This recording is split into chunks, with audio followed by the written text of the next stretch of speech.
중국 문학사에서의 빼어난 문인들, 그들의 이름을 붙인 백주가 중국의 여러 시대고 그것들이 또 오늘날의 설꾼들에게 큰 호응을 받고 있다는 이야기를 드렸습니다. 오늘은 그들 문인들 중에서도 대표적인 문인이라고 할 수 있는 도연명 순서가 되겠습니다. 도연명이라고 하면은 그의 작품들까지 우리나라에 많이 소개되었기 때문에 우리나라의 지식인들한테도 꽤나 익숙한 인물이 되겠습니다. 도연명은 서기 365년에 태어났으니까 4세기 사람이죠. 지금으로부터 1700년 이전의 인물이 됩니다. 그 당시 우리나라는 신라백제 고구려의 삼국시대였습니다. 그 먼 과거의 인물임에도 불구하고 그의 시와 산문들이 오늘을 사는 이들에게도 반성과 감명을 주는 까닭이 무엇일까요? 도연명의 연명은 호입니다. 본명은 잠, 즉 도잠입니다. 그리고 별칭이 오류선생이고요. 그는 오늘날 강서성 구강에서 태어났습니다. 구강, 주장이라고 하죠. 이전 회차에서도 자주 언급했던 중국에서도 대표적인 명산, 즉 여산이 이곳에 있습니다. 여산, 중국어로는 루산이죠. 일찍이 서동파가 여산 진면목이라는 말을 사용했기 때문에 진면목이라는 이 단어가 널리 회자되고 아울러 여산까지 더 유명해지게 됐던 일화도 있습니다. 도연명의 고향 땅에 이 소문난 산 여산이 있다 보니까 도연명의 생애와 그의 문학에서도 이 산은 큰 영향을 미치고 있습니다. 끝없이 왕조가 바뀌는 혼란한 시기에 태어난 도연명, 그 윗대 증조, 그 다음 할아버지 때까지는 큰 벼슬을 하고 했습니다만 아버지 때부터 은둔 생활로 들어갔기 때문에 살림살이는 전혀 넉넉질 못했습니다. 게다가 도연명 8살 나이 때 아버지가 세상을 떠나고부터는 급격히 가시가 기울어져 버렸습니다. 괜찮은 집안 자제들은 다들 가정교사 같은 분을 모셔다가 공부를 하곤 했는데 도연명은 거의 혼자서 독학으로 경전들을 읽어나갔고 또 성취하는 바가 컸습니다. 29살 때 고향 땅에 끄트머리 벼슬을 시작으로 해서 벼슬살이를 시작했는데 도연명의 성격상 벼슬살이가 맞질 않았어요. 그의 마지막 벼슬살이는 41살 때였습니다. 구강에서 양자강을 따라서 조금 동쪽으로 오다 보면은 팽택이라는 작은 고을이 있는데 그 팽택의 사또를 한 것이 도연명의 마지막 벼슬살이였습니다. 왜 그가 1년도 안 돼서 그 사또 자리를 차버리고 고향으로 갔는가에 대해서는 이야기들이 분분하죠. 흔히 전해지기를 오두미 때문이다. 어느 날 아래 관리가 와서 그럽니다. 사또 며칠 후에 높은 양반이 우리 고을에 감찰을 오니까 사또께서는 공선이 맞으셔야 됩니다 라고 충고를 해요. 그 말을 듣고 도연명이 그 무식한 놈한테 내가 오두미 때문에 허리를 굽힐 수는 없다. 그리고는 사표를 던지고 나왔다는 이야기죠. 5마리의 쌀, 오두미입니다. 그게 당시 지방 고을 사또의 월급이었습니다.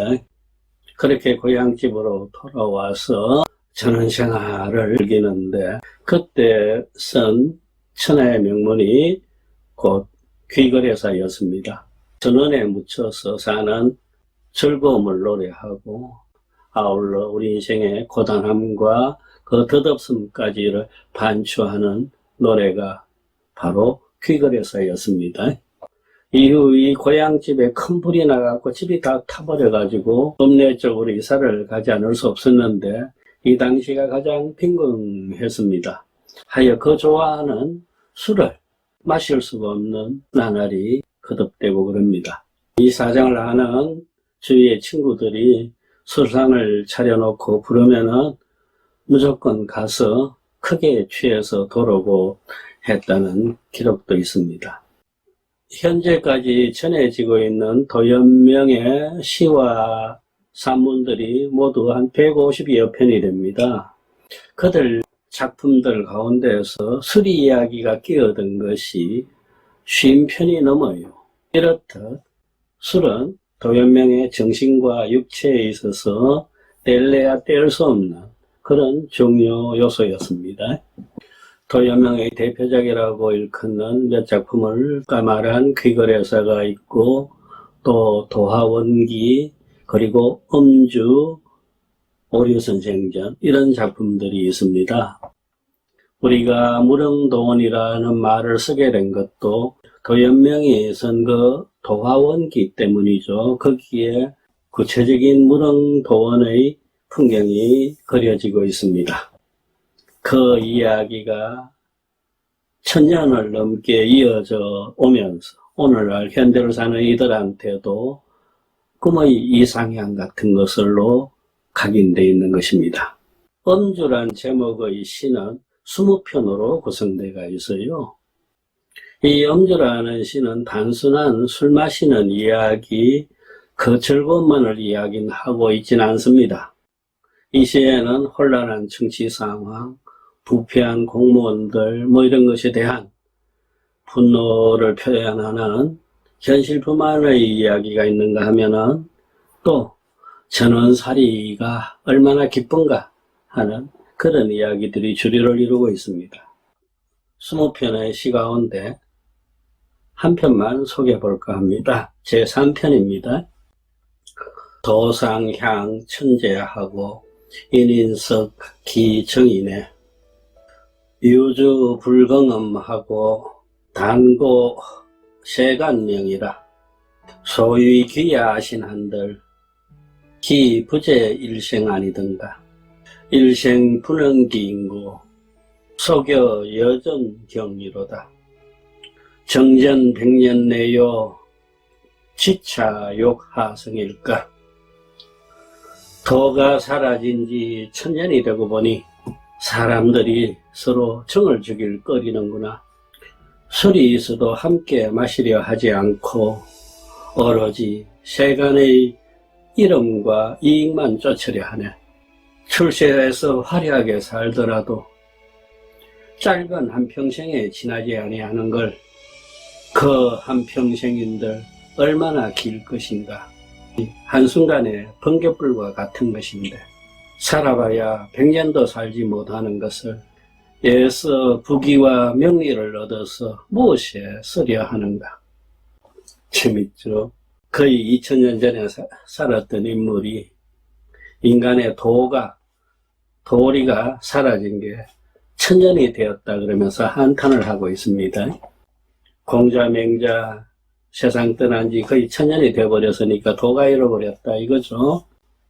사람들 느낌은 다 그런가 봅니다. 신라시대 때도 말세가 다가온다고 늘 걱정했던 지식인들이 많았으니까요. 이렇듯 자연에 묻혀갖고 술과 음악과 시를 사랑하면서 살은 이런 시인들 우리는 흔히 전원시인, 전원파 시인이라고 하는데 중국에서는 대표적으로 앞서 소개했던 맹호연, 백거이, 그리고 이 도연명 같은 인물을 치죠. 그 중에서도 가장 먼저 태어난 인물이 이 도연명이기 때문에, 그리고 그의 작품이 워낙 뛰어나다 보니까 도연명을 전원파 시인 중에서도 비조, 가장 초상이 되는 할아버지다 이렇게 중국 문학사에서는 평가하고 있습니다. 말년에 이르러서 도연명은 여전히 그 궁핍한 생활에서 벗어나질 못하고 있었습니다. 그럴 적에 주위에 있는 사또들이 들어 도연명의 이름을 알고 또 그의 작품을 읽고 거기에 감복을 했기 때문에 굳이 도연명 집으로 찾아와서 술과 음식을 내어주는 경우가 잦았습니다. 그 중에 대표적인 인물이 두 사람이 있는데, 한 사람이 왕홍이란 인물이요, 또 다른 사람이 안연지란 인물이었습니다. 이곳 광주에 새로 사또로 부임했던 안홍은 도연명이 돈이 없어 술도 못 마시고 있다라는 이야기를 듣고는 관복을 벗고 흰 옷을 입고 그의 집 앞을 찾아갑니다. 그리고는 자기소개도 안 하고 술동이를 이렇게 놓고 갑니다. 뜻밖의 술동이 하나를 얻은 도연명은 그것을 이틀에 계속 마시고는 크게 취했다고 합니다. 그걸 중국 고사에서는 백의 송주라고 합니다. 흰옷 입은 이가 술을 보냈다 이 뜻이에요. 그리고 도연명이 한강을 넘겼을 즈음에 이웃고을에 사또로 온 이 안연지를 만났는데 그래서 친구가 되었습니다. 그 안연지는 이 도연명에게 벌금 2만 양을 두고 갑니다. 마음대로 이걸로 술을 사드시라 하고는 그 안연지는 자기 고을에 오기 전부터 이미 도연명의 작품들을 읽고 그 인품까지 존중해 마지 않았던 처지였기 때문입니다. 횡재처럼 큰 돈을 얻은 이 도연명은 그 2만 양을 모조리 자기가 다니는 술집에 갖다 줘버립니다. 그리고 내가 언제든 와서 마실 테니까 이제 앞으로 나한테 돈 얘기는 하지 말라 그럽니다. 이렇게 술을 마시고 취하면은 꼭 금은구를 껴안고는 노래를 불렀다고 하는데 그 금은구에는 줄이 없었어요. 그러니까 소리가 나질 않겠죠. 그것을 또 무현탄금이라 그럽니다. 줄 없는 금은고를 갖고 노래를 부르다라는 겁니다. 아마 이 무렵쯤이었을 것입니다.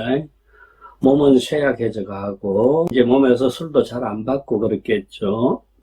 참 술 좋아하는 술꾼들에도 가장 안타까운 시간들. 언젠가는 내 몸이 술을 받지 아니한다거나 또 옆에 누군가가 이제 술 마시면 큰일 나요 라고 협박을 한다든가 이런 때겠죠. 그래서 도연명 또한 술을 끊어볼까 합니다. 그래서 나온 시가 지주라는 술을 끊으며 라는 시입니다. 그칠 지자를 써요. 중국에서 보통 술 끊다라고 할 때는 경계할 때 그 계자를 씁니다. 계주라고 하는데 이 시에서는 지주라고 하고 있습니다. 소개해 볼까요? 성내에 사는 것 그만두고 자유롭게 논일며 스스로 한가하네. 앉는 것은 높은 나무 그늘 아래에 멈추고 걷는 것은 살인문 안에서 멈추네. 좋은 맛은 텃밭의 아우객에서 그치고 즐거움은 어린 자식에서 그치네. 평생 술을 끊지 못했으니 술 끊으면 마음의 기쁨이 없어지기 때문이네. 저녁에 끊으면 편히 잠들지 못하고 아침에 끊으면 일어날 수가 없네. 날마다 끊으려 했지만 혈기의 작용이 멈추어 끊을 수가 없었네. 단지 술을 끊는 게 즐겁지 아니한 것만 알고 끊는 게 몸에 이롭다는 말은 믿지 않았네. 비로소 끊는 게 좋다는 걸 알고 오늘 아침에 정말로 끊었네. 이로부터 한결같이 끊어나가면 장차 신선도 될 수 있으리라. 맑은 얼굴이 예전 그대로 돌아올 터이니 천만년은 끄떡이 없겠지. 그래서요, 재밌는 게 이 식구마다 그칠 지자가 꼭 들어가 있다는 뜻입니다. 다른 학자들은 그렇게 여러 가지로 설명을 하고 그럽니다만은 저는 그냥 시각상으로 이런 느낌이었어요. 술 끊으면은 다 끝난다라는 그런 지자 아닌가로 보고 있습니다. 도연명 이 시에서 이제 진짜 술을 끊었다 그랬죠? 끊었을까요? 저도 그게 궁금해서 자료들을 찾아보곤 했는데 끊질 못했어요. 62세 세상을 떠날 때까지 그에게서는 술이 떨어지지 않았다라는 구절 하나를 용케 찾아내고는 제가 안도의 마음을 가졌던 희한한 순간이 있었습니다. 중국 술사회에서는 백거이와 더불어서 주신으로 불리는 도연명, 그의 이름을 붙인 술이 없을 리가 없겠죠.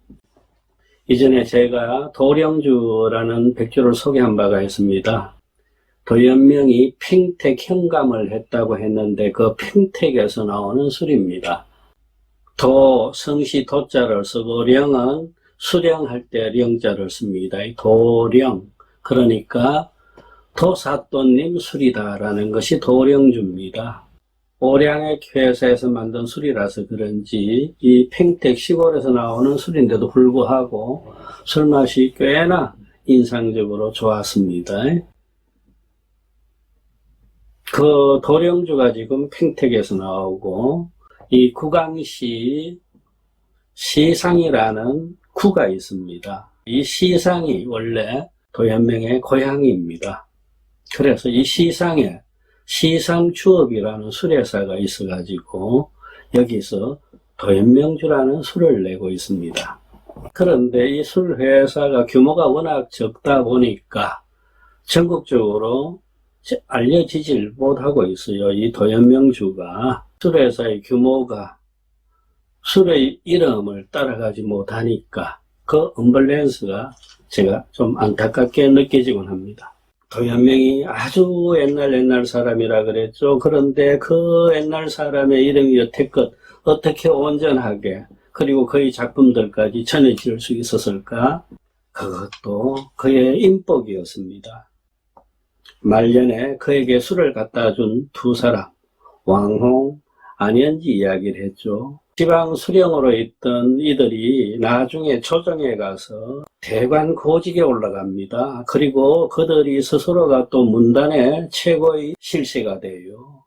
그 두 사람이 도연명을 세상에 알려나가기 시작하면서 이랴 도연명은 범국가적 인물이 되어버렸던 것입니다. 물론 작품이 좋았겠죠.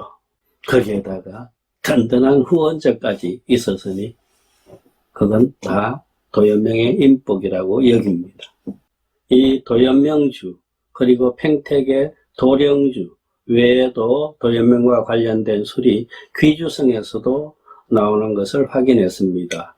거기에 오류선생주라는 것이 있어요. 도연명의 별칭 그 이름을 붙인 술이 있다는 사실도 확인을 했습니다. 문학과 술의 궁합에 특히 관심 있는 분들은 중국 여행을 하는 기회에는 굳이 이 도연명주를 꼭 한번 찾아서 음미해 보시기 바랍니다.